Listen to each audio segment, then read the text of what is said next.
One night, in early 1982, I was awakened by one of my nightmares. I found myself unable or just unwilling to fall back to sleep and decided to turn on the TV. As I turned on the set, I was startled when I heard the word giants come from the screen. A televangelist was giving a sermon. He said,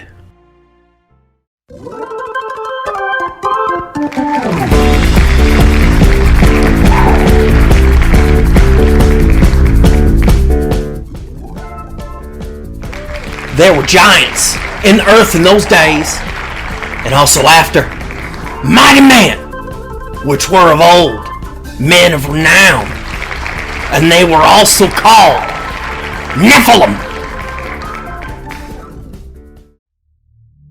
If only he knew the truth of that statement. My name is William. These events happened to me in the summer of 1978. I was a professor of botany and had been fortunate to have taught at many colleges and universities across the United States. A few years prior to these events, I had made the acquaintance of a visiting botany professor from Australia named Horace. We had managed to maintain a friendship with each other. After long, he returned to his university in Sydney, mostly through correspondence. In the beginning of 1978, he had contacted me on becoming a member of his research team. His university's botany department was putting together an expedition to the Solomon Islands to collect and catalog exotic and rare plants. He had told the head of the expedition of my work and research with tropical plants in South America and Southeast Asia. Horace had persuaded his superiors of my value and secured me a place on the team. I was overjoyed at this prospect. I immediately gave notice to the dean that I would be gone all summer. I flew to Australia in June to meet with the university heads and the team. We would go and collect specimens for several weeks and then return to Australia to classify and further study the specimens. This would culminate in the writing of a report and several different scientific newspapers for publication. There were 2 teams made up of 5 people each. We would be assigned to different parts of the island. My team consisted of Horace, Jameson, a professor from New Zealand, the world-renowned professors Dirksen and Lake from England. It was during the second week of our expedition. The 2 professors from England had fallen ill as a result of eating spoiled, tinned meat paste. This left the bulk of the work to the 3 of us. I was assigned a rather large part of a dense jungle to explore. I ventured off alone without a guide, so I could engross myself in my work and not have to be worried about a native guide who always seemed nervous when it came to exploring certain parts of the island. It was about noon, and the sun was at its hottest. The humidity had permanently fused my work shirt to my chest. Even the water in my canteen was not much of a relief, because the heat had made the water warm. I came upon a specimen growing on the side of a tree. I put down my canvas collection bag and examined the flower before pulling it off with a pair of tweezers from my pocket. I heard a noise from behind me and quickly turned to see a medium-sized goat standing on my collection bag. I noticed that he had a round rope around his neck, and the other end looked like it had been chewed off, probably by the goat himself. I tried to pull the goat off of my bag, but he would not budge. I finally had to wrap my arms around his midsection to pick him up and move him aside, and he let out a loud and went running down the jungle. I continued to collect other plants around me occasionally, looking up to see my goat friend walking further and further away from me. The goat finally came to a small clearing about a mile or so away and proceeded to eat a small cluster of plants near the base of a very large tree. As I looked at the goat eat, I noticed a large, shadowy figure lurking behind the tree line, slowly approaching the goat from the rear. It seemed to be a dark-skinned native, wearing nothing but what appeared to be a loincloth. He must be a local hunting in the jungle for his dinner.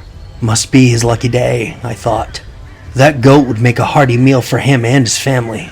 Probably feed them for days, maybe weeks.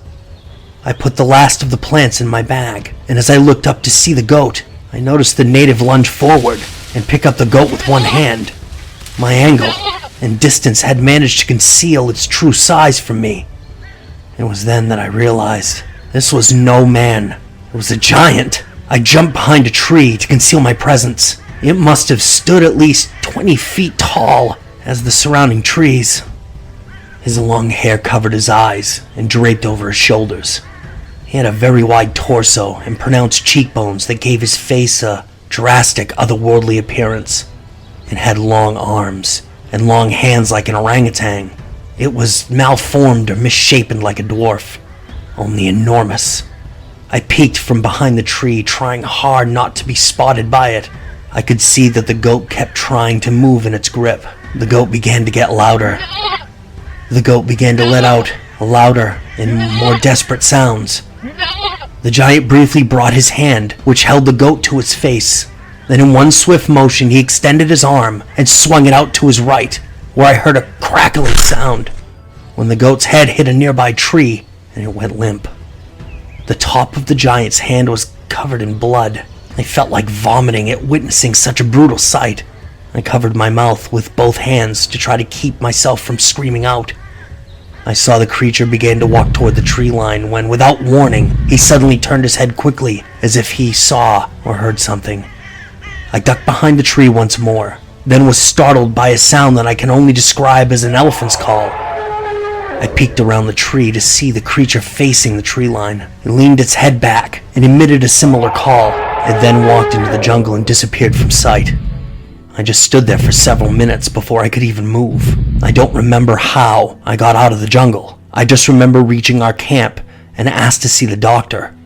I did not tell him what I saw for obvious reasons, but he said I was fine and did not show any signs of yellow fever or dehydration.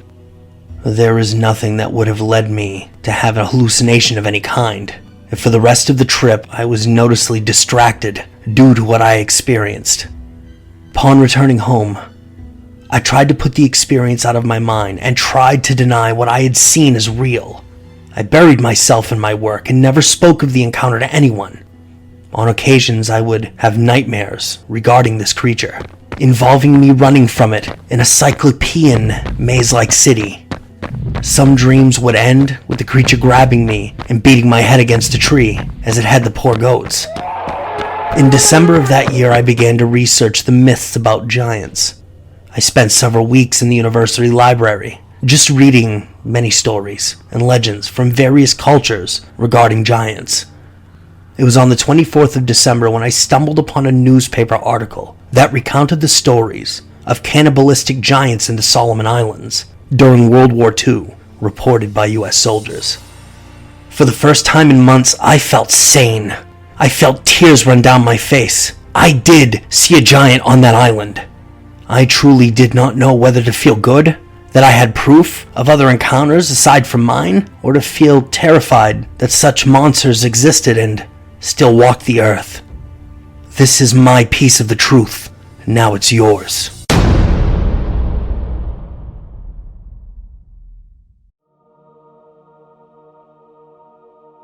Jacob could barely breathe.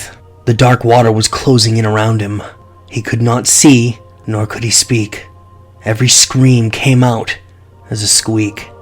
The numbing caress of the darkness traveled up his legs and onto the rest of his body. The more he struggled, the lower he sank into its thick, oily substance. It became hard to keep treading, and Jacob began to lose his will. Icy fingers slowly worked their way into his very being, cradling his soul and stealing his warmth with its frigid kiss. He closed his eyes, relaxed, and slowly let himself fall under the surface. He opened his eyes and found himself sitting in a Dodge Stratus. Kendra was driving and changing the radio station. Jacob looked down into his lap to a business card sitting there. Every hair on the back of his neck stood up, and a chill ran down his spine. He tried to warn her what was about to happen, but she just kept on singing the song playing in the car. Jacob looked up in time to see a runaway Suburban crossing the median and coming at them. He opened his mouth to scream, but nothing came out. The SUV tore into the little car, and everything stopped. Jacob snapped his eyes open. breathing heavy and sweating profusely. He lay there for a moment and closed his eyes again. Nothing but darkness. He looked around his bedroom to make sure he was awake this time. The pain in his legs and back confirmed this for him. The hot July wind gently blew the shade over his window back and forth. Letting in a little morning sunlight, he laid still, staring up at the ceiling, shivering. The dream was the same every night, forcing him to relive the most horrific day of his life. Gradually, he started to wiggle his toes, then followed suit with the rest of his lower body, propping himself up on his elbows for better leverage. He planted his behind in the bed, arching his body into a pithless V shape. Jacob gingerly rotated his body into a sitting position. Pins and needles shot up into his lower legs once he set his feet onto the shaggy brown rug lining his floor. After a moment, he began to sob, not from his physical pain, but the pain in his head. It is constant and it never subsides. He was sure he didn't want to continue this fight any longer, especially if he had to fight this battle alone. Today will be the day, he thought. The last day. Then he decided to get the last day of his life into motion. And in the meantime, Jacob forgot about his bulldog, now bounding down the hallway. He figured he should just wait for the rest of the morning ritual to commence. "Good morning, Walt," Jacob greeted him as he trotted into the room. He reached down and gave him a rub under his large jowls. Jacob slowly stood up, so not to fall over, then silently cursed the makers of Jim Beam for the hangover he was currently suffering. All of this becoming very difficult due to the tongue lashing Walter was giving his feet. He now began the trek to the kitchen, first passing his drawing room, pausing in the doorway, like he did every morning, wanting so badly to pursue his chosen craft, but he could not. All of the time spent recovering came to the forefront of his mind. He may not fully understand the entire reason some parts of his body might not function the way they used to, but he got the idea whenever he picked up a pencil. Admitting another silent curse on sport utility vehicles everywhere. Dreading another wave of bad feelings, Jacob pressed on down the hallway. He left the shades open, and the kitchen was full of the morning sun, squinting as he passed by a row of windows on his way to the refrigerator. Retrieving a half can of dog food and a bottle of Jim Beam, he stooped low to drop the food into Walter's dish. Then pouring himself a glass of liquid escape, he looked down at Walter attacking his breakfast and tipped his glass to him. "Bottoms up," he said, putting the glass down like a shot.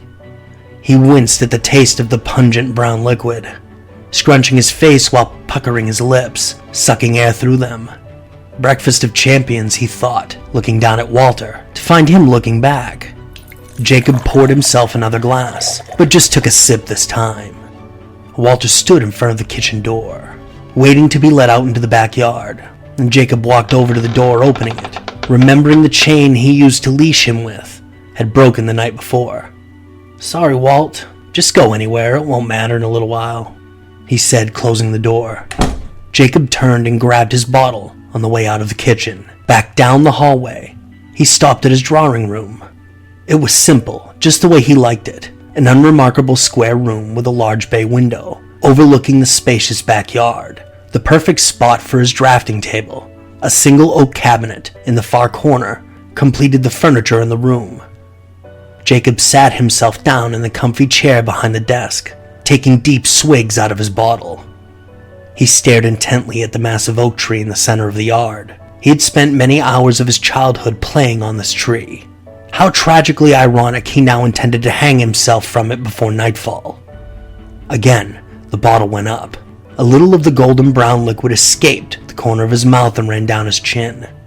Maybe he was trying to work up the courage to go through with it. He did not fancy the idea of his last experience in life to be slow and painful. He did not hunt, so there was no reason to own a firearm. Presque Isle, Maine is not known for its crime rate, and Jacob figured the only target he would find to shoot is potatoes. The dark cloud hanging over his head only grew darker by the day. Without his beloved, add the fact that his career ended before it could begin. This became too much for him to bear. Not even the visiting nurses his doctor sends him once a week helps. No, Jacob knew he was truly alone. He often asked himself, what reason is there left for me to stay here, when he can serve no use, not even to himself? He was scanning the backyard, not wanting to look at that tree dominating the view out of his window, and then something caught his eye in the not-so-distant tree line. "Why the hell not?" he blurted. He got up and made his way into the kitchen. Not bothering to put on any shoes, he rushed out the door. Across the backyard, Jacob found himself standing in front of a trail mouth. A long time had passed since he had visited this place, and he started down the trail and quickly realized his body was in worse shape than he thought. It was a little over a year since the accident, and he was not as healed as he had hoped for. But he continued on. This was something he had to do. As he walked down the trail, he reminisced. It was a tumultuous time in his life. His father had lost his battle with cancer. His mother had turned to alcohol to ease her pain. Not long after, he lost her too. All of the medical personnel he'd talked to told him the alcohol took his mother, but he knew she really died from a broken heart. Jacob did the only thing he could. He buried himself in his work. Taking a chance, he brought his talents to a comic book convention, hoping to get a job with any of the companies attending. And that's when he saw her. Her auburn hair flowed off of her shoulders wildly. Her petite, buxom frame looked alluring under the white sundress she wore. The two had spent the night at an all-night coffee shop talking.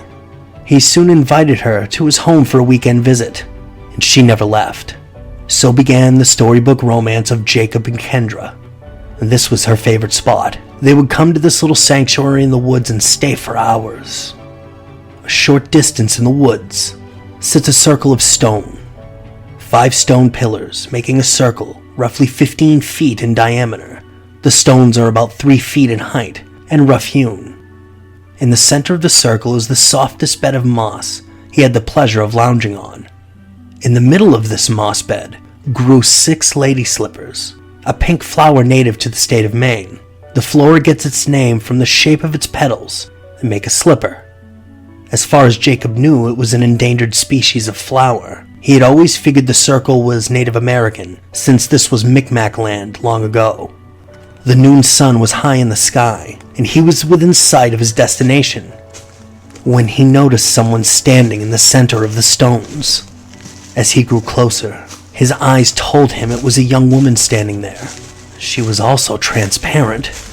Every hair stood up on the back of his neck. His nerves caused him to start looking over his shoulder, and nausea started to set in. He wanted to turn and run, suddenly feeling like he was in a Stephen King novel. But his body would not respond. His curiosity commanded him now, and slowly he moved forward, even against the wishes of the little voice in his head telling him to run away. It only took a few minutes to get within a few feet of the circle, and then something happened.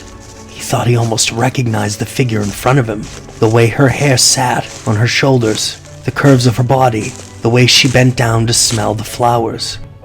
"Kendra?" he breathed. The figure turned, and it was her. His heart leapt in his chest, and he walked through the brush he was standing behind.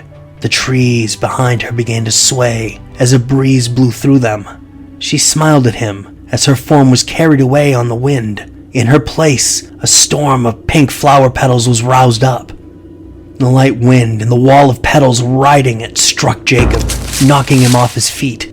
His life flashed before his eyes, his past, his present, and many possible futures, including him hanging from a tree. It didn't take long for him to come to.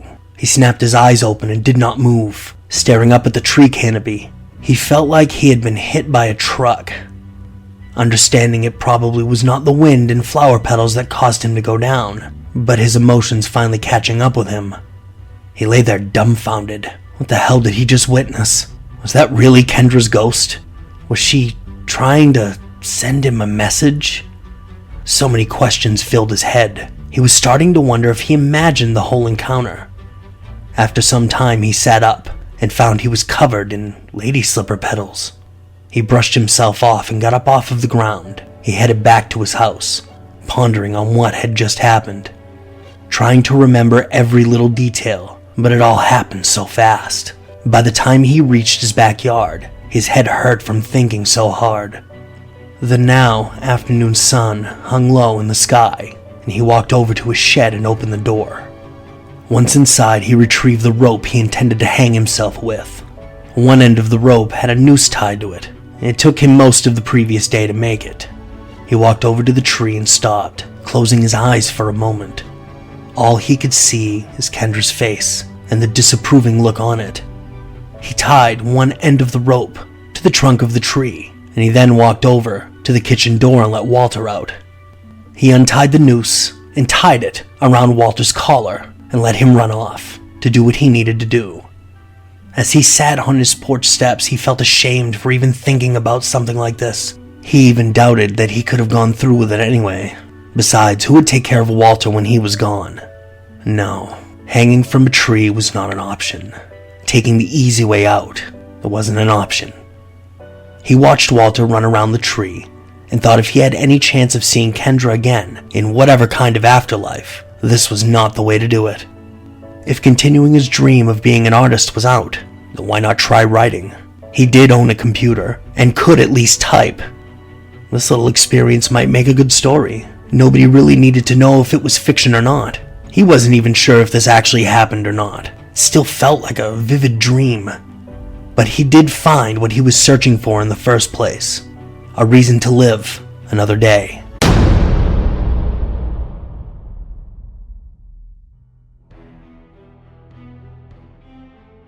The night had gone by in a blur for both of them, much like the trees and houses that moved past his car window.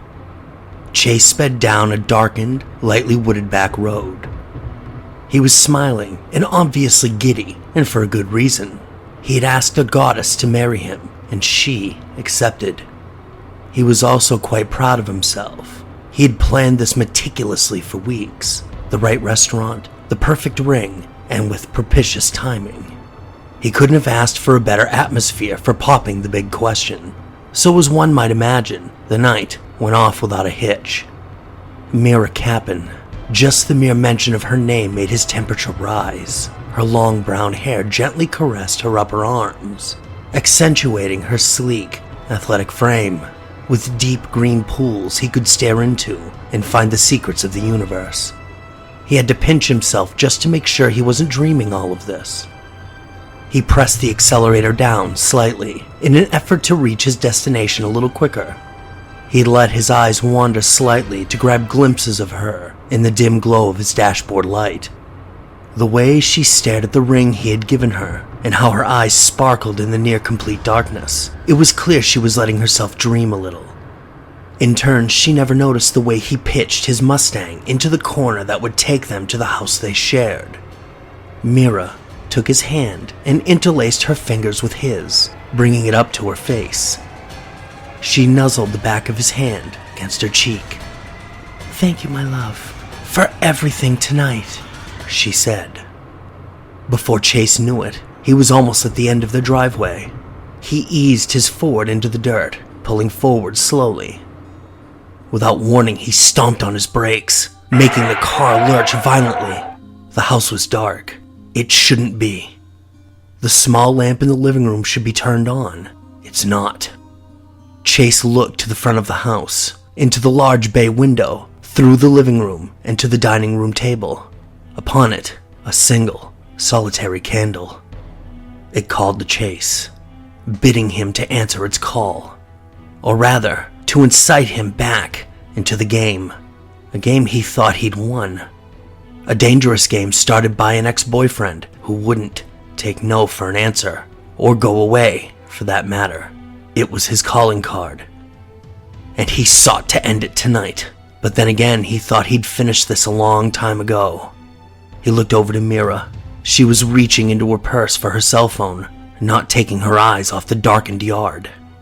Chase put the car in park while he opened the car door with the other hand. Mira clamped her hand down on his. "Where are you going?" she asked. "I'm going to have a look, keep these doors locked, and call the cops." "But what if he's in there?" "We can't run forever," Chase said solemnly. "I'll be all right. We're not letting this ruin our night. We've got a lot to celebrate. Besides, if he's in there, When I get my hands on him, he'll wish he'd stayed at home." He smiled at her as he disappeared into the night. The smile faded from his face as he moved through the fine mist that hung heavy in the night air, stepping lightly, but still moving at a torrid pace. He navigated the opposite side of the driveway, running along a slight slope. This was not the workout he had in mind when they left the restaurant, but neither was fighting off this fool yet again. He reached the corner of the decking that wrapped around the back of the house. The moon wasn't full, but there was enough light for him to navigate the deck stairs. The rear sliding door was slightly ajar. Silently, he cleared the doorway and passed the kitchen table on its left side. He crept in between the kitchen counter and the island in the middle of the room, pausing only long enough to slide the wide-bladed chef knife from the wooden block it sat in. He straightened up and cautiously walked into the dining room. A candle could stand for many things. The candles he would have lit for their wonderful evening, or the candle they would light during the wedding ceremony. But this one only stood for hatred and despair. Most of all, fear. A small part of him wished he could end this now, one way or another. Chase reached over and flipped the light on. In his peripheral vision, he noticed a dark spot. He whipped his head around to see a thin man standing in the doorway across the room. The man looked as if he hadn't showered in over a week. His spiked hair was partially matted, and he had 5 o'clock shadow that was overdue for a razor. He did not speak. He just stood there and stared at Chase, trying to look menacing. Colin Martin. Chase spat. Just saying the name made him want to commit acts that weren't in his nature. Colin walked over to the opposite side of the table, looking into the candle's flame. "Isn't it amazing? The secrets the flame of a candle can hold. The ability to cleanse and soothe, all in one swift motion." Now, fixing his gaze on Chase.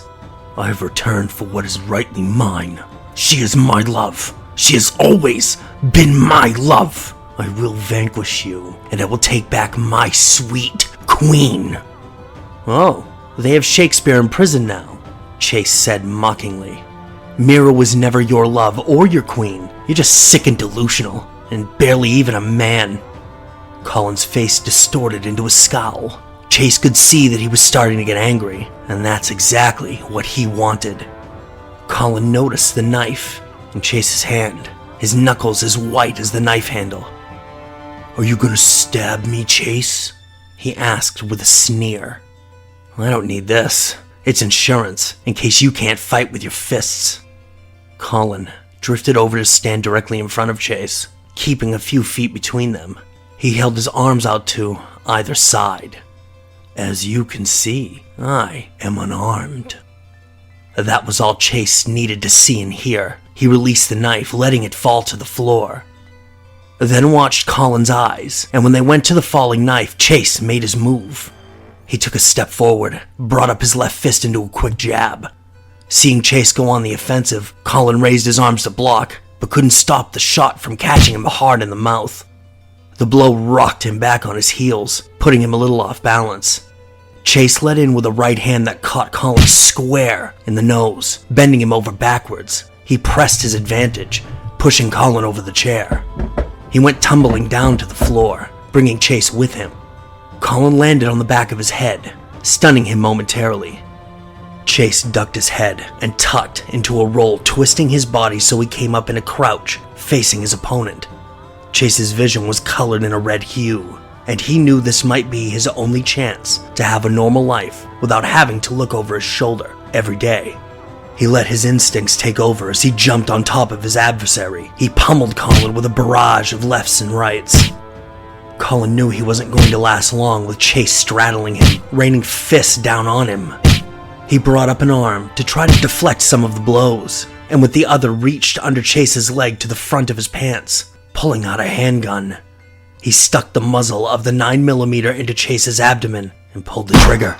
Chase drew back to deal a knockout punch, and that's when he heard a loud pop and felt a searing pain in his stomach. Chase thought his whole torso had imploded on itself. He gasped for air, but couldn't fill his lungs.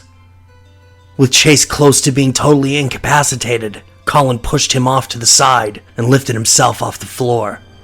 Not bothering to point his weapon, he'd won his fight. Now he'd gotten himself into a pickle. Why couldn't he leave these people alone? Clearly the woman didn't want him anymore.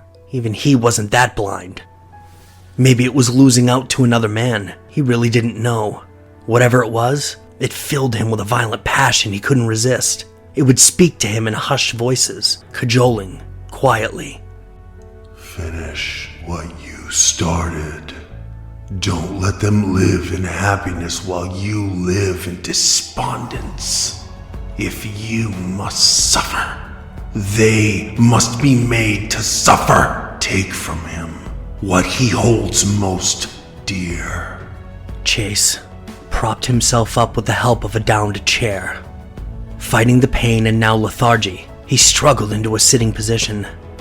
His stupidity dominated his thoughts. Tears rolled down his eyes.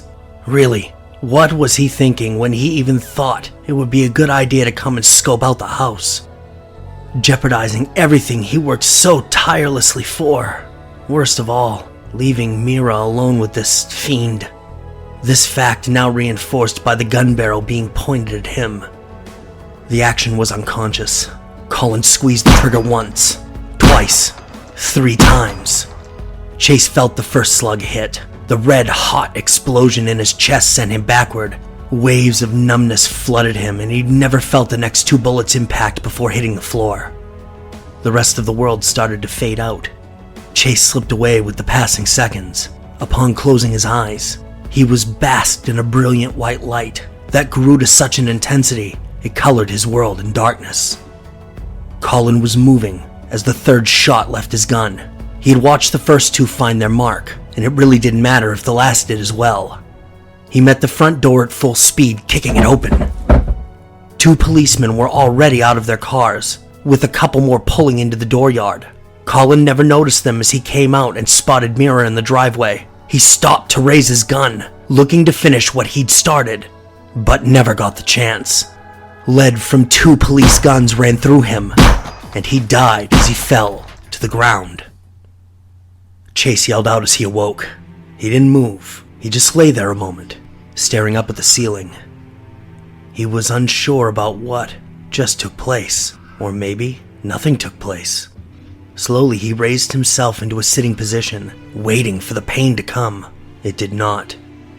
Still a little disoriented, he looked around the dining room. It was day when he thought it should be night. He felt alone when he thought someone should be near, and the cold, a chill inside of him that had never been there before. Above all of these new revelations, he knew he was missing something. The shadows in the corners drew a little longer, like they were reaching out for him. Even though the sun shone through the open windows, the colors around him seemed to drown out into a dull gray. This old farmhouse suddenly gave him the impression he was uninvited. He had always known when he had worn out his welcome. This felt like one of those times. He pulled himself up off of the floor and turned toward the door. The sight he saw made him stop without taking a step. Through the open front door, he spied a man standing on the front walkway. The figure stood with his back to Chase, but there was something strangely familiar about him. Chase continued to the door, where another sight awaited him. Before him, a massive wall. It looked to be made of a thick mist, with black and purple swirling and churning angrily on themselves. The wall reached up as high as the sun itself, and as far as Chase was concerned, it probably did. He followed the wall with his eyes, and from what he could see, it reached around the house, effectively sealing them off from the rest of the world. Slightly mesmerized by the rhythmic motion of the mists, he moved closer. Chase found himself standing next to this man and focused all of his energy on trying to figure out who he was and how he knew him. The other turned to look back at Chase as well. When their eyes met, he felt a sharp pain in his chest and was drawn into a vision. The vision showed him this man pointing a gun at him and pulling the trigger. "Colin," he silently gasped. "He shot me and put me here. How did I get here?" Chase sucked in a sharp breath, stumbling back a few steps. He closed his eyes hard and tried to will himself awake, but reluctantly started to understand this might not be a dream like he had hoped. Chase wanted to ask him why, but all he could do was just stand there dumbfounded. All of the ambition and vigor he had drained from him at the thought of leaving behind the life and woman he so dearly loved. The ground behind Colin's feet began to open like a giant toothless maw. Colin was still staring at Chase and he didn't notice the silent mouth opening behind him. Chase tried to warn him, but when he opened his mouth, all he could manage was a squeak. Before Colin could escape, the ground at his feet gave way and he went tumbling down into the darkness. The pit closed the same way it opened. Chase inspected the ground at his feet, and he was very pleased to find he had firm footing. Now, though, he was alone, and tried to keep his thoughts together in order to plan his next move. "He sealed his fate when he decided yours for you," came a voice behind him. Chase jumped and spun around to see a young girl standing there. She looked to be 14 or 15 years of age. Her auburn hair hung lazily at her shoulders, curling into little ringlets at their end. To his surprise, the yellow sundress she wore was the brightest color he'd encountered since he woke up in this fiasco. He might have understood how he came to be here, but trying to make sense of this mess was eluding him. "Where did you come from?" he asked. "I'm always here, but the question is, how and why are you here? It's not your time yet." Chase was taken aback by her reply. "My time? How would she know when it's my time?" He could have answered her, but to tell someone you were killed because you were stupid wasn't a good way to introduce yourself. "Do you realize what has happened to you?" she asked, breaking the silence. "You don't talk like a teenage girl."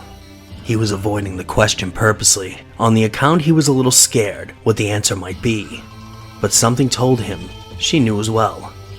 "Well, that's because I only look like a teenage girl, and you didn't answer my question." "I'm dead, aren't I?" She walked over to him and took his hand. Her touch was comforting and took away some of the cold chill inside. "Yes, Chase. I'm sorry this had to happen to you now. I can feel how much you loved your life. But now it's time for you to take the next step and move on." She turned him toward the mists and started to lead him in. He hesitated for a moment. Walking into those mists meant he would be leaving behind the many endless possibilities life could have held for him. More important, he would be walking away from Mira. She was the one thing he wanted more than life itself. He turned back to look at the house one last time. "Don't be frightened. I will guide you through," she said, trying to reassure him. I'm not. I'm just saying a silent goodbye. You'll get that chance." He looked down at her, perplexed. If this did have to be the end, he decided it was better than falling down a deep, dark pit. That alone helped him work up the nerve to move forward. Chase narrowed his eyes and walked into the swirling darkness. When he emerged from the near black of the mists, his eyes stung yet again from a blinding light. At first he thought this might be the pearly gates, but once his eyes adjusted, he found a place that was quite familiar. Oakdale? Oakdale Cemetery, the place where his father and other members of his family had their final resting places. Could it be possible that he witnessed his own funeral? He stood wide-eyed, rooted to the spot, standing where the tree line would have been if this was his hometown. The small gathering of people congregated at the bottom of a slight hill, not far from the spot where he stood, shaking slightly. Through a movement not of his own, he started to walk along the rows of stones, approaching the scene unfolding before him. Some members of family and friends were in attendance, all of the people who mattered to him the most. A preacher stood at the front of a rectangular hole in the ground, lined with what looked like green patio grass. In the hole was a brass and wooden casket. He assumed it was his. It seemed quite extravagant for something that was just going to sit in the earth. He swept his gaze over the group of people dressed in black. Among the group he spotted his mother. She was sobbing quietly and looked to be unconsolable. This broke his heart to see her like this. They had both lost his father a year earlier. He could only imagine what must be going through her head. This made him feel even worse than before, and silently cursed his stupidity. He hoped all of the people that said they would be there for him during his life would be there for his mother in his death. The preacher's lips were moving, but Chase heard no sound come out of his mouth. This was just as well, he figured. He wasn't much for church and faith during life, although he couldn't help but think this little fact might come back to bite him in the ass now. His gaze found Mira standing at the foot of his grave. She was trying to be strong, but he could tell she was a mess inside. He walked over and stood intimately close to her. She shivered ever so slightly. Maybe she could feel his presence, and that made him shiver. He raised a hand and caressed her cheek gently, like he had done so many times before. She whipped her head around to look right at him, and he knew she was looking through him. He felt a little tug somewhere in the back of his mind. Turning, he spotted his guide. She looked to be waiting, a bit impatiently. He leaned over and whispered into her ear, "Goodbye, my love," and then backed away to stand next to his guide. "It's important that you see this, to make you understand the finality of the moment and help you cast off your earthen ties. This will give you some type of closure, because, as you can see, this is closure for them. You may not think so, but it will make it a little easier to cross into the next world," she said. Chase didn't speak. He didn't have to. He studied the scene, trying to keep a mental picture of all the important people in his life, even trying to keep one last, clear memory in this realm called Earth. That's exactly what he thought of this place now, a realm, now that he was on the outside, looking in. For a last few seconds, before turning into the mists, he said one final goodbye, and then he walked away from all he knew. Misty black tentacles tried to hold at him, futilely, as he walked out of the mist. Then he considered walking right back in. If it hadn't been for the strength of his guide and the vice-like grip on his forearm, he might have. He surveyed a massive chasm.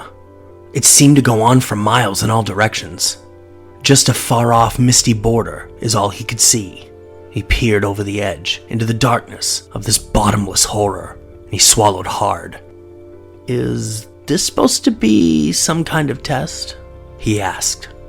"In a manner of speaking, yes." Care to enlighten me?" Not trying to hide his frustration. "In order to prepare oneself for the journey, you must liberate yourself. Free yourself from whatever shackles you. If you were expecting a St. Peter or a Satan waiting for you at a set of gates, you were then mistaken. You stand at the door of a whole new existence. Nothing you were ever taught in your life could ever prepare you for this. This act will simply help you shrug off what you might be clinging to." Chase looked out over the great expanse and found his fear start to ebb. Though his greatest fear was high places and falling great distances, he started to get what she was trying to sell him. Although he still grieved for himself and those left behind, the cold reality of not being part of that world anymore stung worse than any bullet from any gun. What else could he do? He couldn't love or touch them, defend or converse with them anymore. He was dead to them, and the more he mulled it over, the more truth he saw in it. "What's this place like?" She hesitated for a moment, as if she were chewing over a question she had not had to answer in a long while. "It would be hard to put into words what you might encounter. The one useful bit of advice I can give you is always remember the next world is a magical place. If you know the right path to walk, you can accomplish any feat." "Any feat?" he asked, turning to face her. "If you are willing to make any sacrifice to achieve what you want most, yes." The word sacrifice is one of those words that could have dire implications. This could be the tantalizing morsel that drives him over the edge. The only chance to have even a semblance of what he once had. Wouldn't he be a fool not to take it? Fool or not, if this was the only way, so be it. He certainly couldn't stay here anymore. Chase extended his hand, and she took it without hesitation. "There is more you're not telling me, isn't there?" She only smiled at him. Her look told him what she couldn't say. "What's your name?" Her look changed to one of question. "I am known as the Traveler. My name has been lost to memory and time. I wanted to say thank you for your guidance, and I also wanted you to know I will return here one day. I will have back what was taken from me, I promise you." Chase turned away and ran at a sprint toward the edge and leapt off, disappearing into the darkness. This was the first time the traveler had heard someone say that, and none had ever attained liberation from a previous existence so quickly. There was something different about him. She couldn't quite put a finger on it. Was he the one? He definitely had an aura of power about him, but it was elusive and hidden. She couldn't say if he was the Dharmakaya or not, but she did believe him when he said he would return. Chase streaked through the mist and darkness, picking up speed. His fear and hate had left him, and for the first time, he felt pure, like he'd found his inner peace, ready to dive into this new world, face first.